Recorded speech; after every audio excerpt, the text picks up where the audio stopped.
நாட்டு கோழி ஃப்ரைக்கு இதே தான். எண்ணெய் ஊற்றிக்கலாம். நல்லா 4 கொத்து கருவேப்பிலை நறுக்குன்னு எடுத்து எண்ணெயில் போட்டு பொரிஞ்சு வர மாதிரி எடுத்துக்கணும். அப்புறம் இதோட சின்ன வெங்காயம் ஆட் பண்ணிக்கணும். கொத்தமல்லி கொஞ்சம் போட்டுக்கணும்.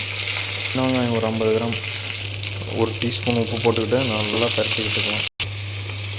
சோம்பு கொஞ்சம், சீரகம் கொஞ்சம் ஃபஸ்ட்டே போட்டோம்னா கருகிடுங்க.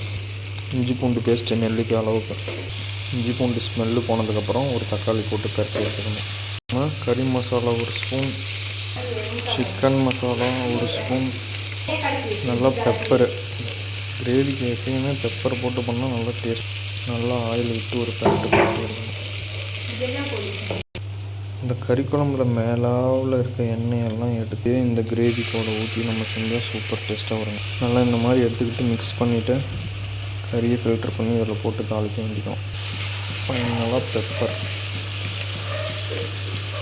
ஃபைனலாக கொத்தமல்லி போட்டு ஒரு பரட்டிட்டா ரெடி.